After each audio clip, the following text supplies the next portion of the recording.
चयनिका जी, सरकार कह रही है कोई परंपरा ही नहीं है, राष्ट्रपति के अभिभाषण के बाद किसी मुद्दे पर चर्चा नहीं हो सकती। ऐसे में परंपराओं को आपके नेता और इंडिया गठबंधन आपका तोड़ने की कोशिश क्यों कर रहा है?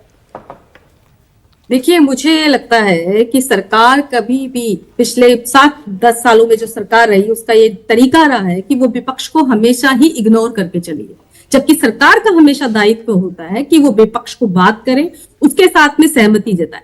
और जहां तक नीट के एग्जाम की बात हो रही है, तो आप ये सोचिए, करोड़ों लोग, जो करोड़ों युवा हैं इस देश के, जो गांव देहात में पढ़ते हैं, जो एग्जाम की तैयारी करते हैं, जो अपनी पूरी मेहनत लगाते हैं, उनमें से बहुतों के पास तो कोचिंग तक की व्यवस्था नहीं होती। बिना कोचिंग के, बिना किसी सुविधा के वो तैयारी कर रहे होते हैं। और ये मैं बात आपसे इसलिए कह पा रही हूँ क्योंकि मैं उससे कोरिलेट कर सकती हूँ, क्योंकि मैं उसी परिस्थितियों से निकली हुई लड़की हूँ। और आप ये देखिए कि जब उनके सपने टूटते हैं, राहुल जी ने क्या कहा? राहुल जी ने ये कहा कि मेरा प्रधानमंत्री से सिर्फ निवेदन था कि जो करोड़ों युवा हैं, जो इस शंका में है कि उनके भविष्य के साथ क्या होने वाला है, हम उस पर एक रिस्पेक्टफुल चर्चा चाहते हैं।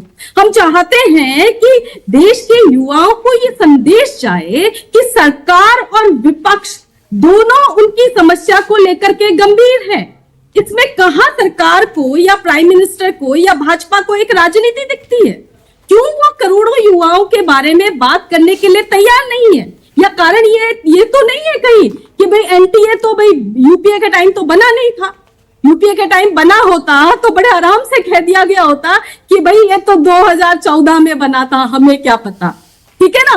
तो आप ये देखिए कि जो तरीका उन्होंने लेकिन पेपर तो पहले भी लीक होते थे ना, ऐसा थोड़े पहली बार पेपर लीक हुआ है चयनिका। आप तो खुद इतिहास की छात्र रही हैं, आप पढ़ाती भी हैं। टाइम में पेपर लीक पे एक कड़ा कानून लाया गया था, यहां तो चर्चा तक करने को तैयार नहीं है लोग।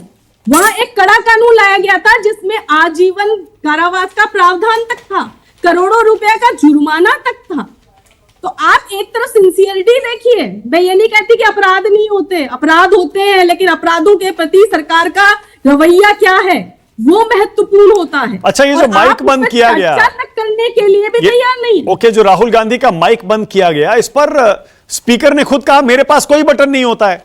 आपको पता है संसद टीवी चलाता है ये सब कुछ।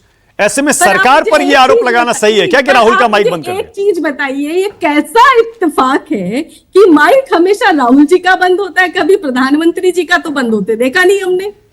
ये कैसा इत्तेफाक है, आप मुझे बताइए।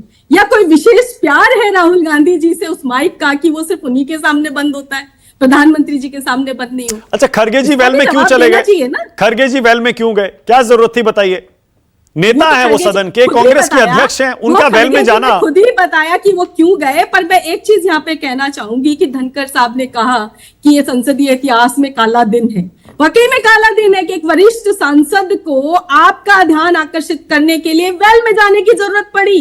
ऐसा दिन आ गया संसद के अंदर कि एक राष्ट्रीय पार्टी के राष्ट्रीय अध्यक्ष को, इतने वरिष्ठ सांसद को एक अपना ध्यान आकर्षित कराने के लिए वेल में जाना पड़ रहा है। Okay, all right. Shivam Tyagi बताइए भाई।